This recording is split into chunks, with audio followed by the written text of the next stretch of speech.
ሰላም እንዴት ናችሁ? ስለ ሲጀር መቼም ብዙዎቻችሁ ሰምታችሁ ይሆናል ብዬ አስባለሁ።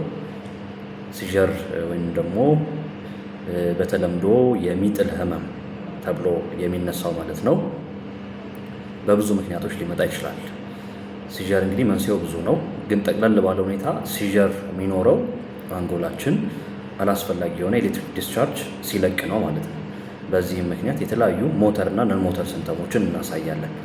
ሞተር ሲምፕተምስ የሚባሉት ምናልባት ግትር ማድረግ፣ መንቀጥቀጥ፣ መንዘፍዘፍ እና የመሳሰሉትን ያጠቃልላል። ነን ሞተር ሲምፕተሞች ደግሞ ለምሳሌ የባህሪ መለወጦችን ሊያስተናግዱ ይችላሉ። ቢሄቨራል ምልክቶችን የሚያሳዩ የሲጀር አይነቶች አሉ።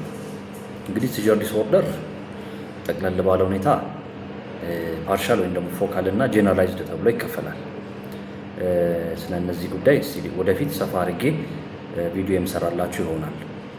ለዛሬ ግን ስፔሲፊካሊ እንድናየው የፈለኩት ምንድን ነው፣ አንዳንድ የሲጀር ምልክቶች ምናልባት ኒውሮሎጂካል መንስኤ ላይኖራቸው ይችላል። ይልቁኑ ሳይኮሎጂካል ወይም ደግሞ ስነ ልቦናዊ መንስኤ ያላቸው የሲጀር አይነቶች አሉ። እነዚህ እንግዲህ በሕክምናው ቃል ሳይኮጄኒክ ነን ኢፒሌፕቲክ ሲጀር ይባላሉ።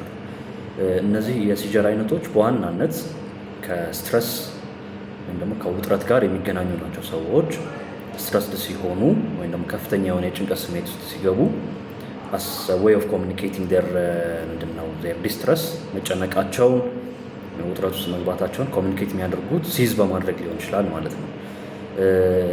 ከዋናው የሲጀር አይነት እንዴት እንለየዋለን ከተባለ እንግዲህ ሁለቶቹ በጣም ሊመሳሰሉ ይችላሉ፣ ግን የተወሰኑ ዲስቲንክት ፊቸሮች አሉ።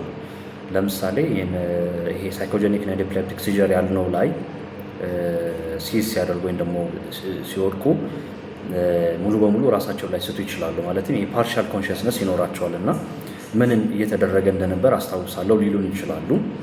ሁለተኛው እንግዲህ ክላሲካሊ የትሩ ሲጀር ላይ ደግሞ የነርቭ ህመም ከሆነው ሲጀር አንጻር እነዚህ ሰዎች ለምሳሌ ምላሳቸውን ብዙም አይነክሱም። ከነከሱም ቲፕ ኦፍ ታንግን ነው የሚነክሱት፣ ማለት የጫፏን ማለት ነው። ትሩ ሲጀር ላይ ግን ብዙ ጊዜ የላትራል ታንግ ነው ብዙ ጊዜ የሚነከሰው ማለት ነው። ሳይኮጄኒክ ነን ኢፒሌፕቲክ ሲጀር ላይ አይናቸውን የመጨፈን ነገር ነው። ኢቨን ልንከፍተው ስንሞክር ራሱ ሪዚስት ያደርጋሉ ማለት ነው። በአንጻሩ ትሩ ሲጀር ላይ አይናቸውን አፕሮል ነው የሚያደርጉ፣ ወደ ላይ ነው የሚገለብጡት፣ ነጯን የምትታየው ማለት ነው። ሌላኛው ዲስቲንክት ፊቸር የሚቆይበት ዲዩሬሽን ነው። እንግዲህ እንደሚታወቀው ትሩ ሲጀር ብዙ ጊዜ የሚቆየው ለ120 ሰከንድ ነው። አንዳንዴ ከዛም ከፍም ዝቅም ሊል ይችላል፣ ግን በአቨሬጅ 120 ሰከንድ ገደማ ይቆያል ነው የሚባለው። ሳይኮጄኒክ ነን ኢፒሌፕቲክ ሲጀር የሚባለው ግን ከዛም የዘለለ ጊዜ ሊቆይ ይችላል። 5፣ 10፣ 20 ደቂቃ ሊቆይ ይችላል ማለት ነው። ትሩ ሲጀር ላይ ሽንታቸው ሊለቁ ይችላሉ። ሳይኮጄኒክ ነን ኢፒሌፕቲክ ሲጀር ላይ ብዙ ጊዜ ሽንታቸውን አይለቁም። ትሩ ሲጀር ላይ ፖስት ኢክታል ኮንፊውዥን እና ስሊፒነስ የሚባል አለ። ልክ ጥሏቸው ካለቀ በኋላ የተወሰነ ጊዜ ይተኛሉ።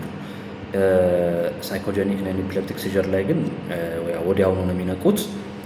አዘር እንግዲህ ብዙ ጊዜ በተለምዶ የምንሞክረው ነገር ምንድን ነው፣ ይሄ ኖክሽስ ስቲሙላይ ስናደርግባቸው፣ ለምሳሌ አልኮል ብናሸትታቸው በጣም የሚረብሽ አይነት ሽታ ስላለው እሱን ምንድን ዊዝድሮ ለማድረግ ከዛ ለመራቅ ይሞክራሉ ማለት ነው። ወይ በእጃቸው ምናምን ሊገፉን ይሞክራሉ። ቅድም ምን ብለናል፣ የፓርሻል ኮንሽስነስ አላቸው እና በተወሰነ መልኩ ስለሚያስታውሱ ያንን ነገር አቮይድ ለማድረግ ይሞክራሉ ማለት ነው። ሌላው በምርመራ ደረጃ ኢኢጂ ኤሌክትሮኢንሴፋሎግራፊ ብንሰራ፣ በተለይም ቪዲዮ ኢኢጂ ብንሰራ ችግሩ ትሩ ሲጀር ነው ወይም ሳይኮጄኒክ ነን ኢፒሌፕቲክ ሲጀር ነው የሚለውን ለመለየት ያግዘናል። ጎልድ ስታንዳርድ ይባላል። ያው ኖርማል የሩቲን ኢኢጂው ግን ፎርስ ኔጌቲቭም ሊሆን ስለሚችል ለመለየት ብዙ ላይጠቅመን ይችላል። በተጨማሪ ግን በፊት የሴረም ፕሮላክቲን ሌቭል እና የመሳሰሉትም ይላኩ ነበር። አሁን ላይ እሱም እንደ ዲያግኖስቲክ ቱል መጠቀም አቁመናል ማለት ነው።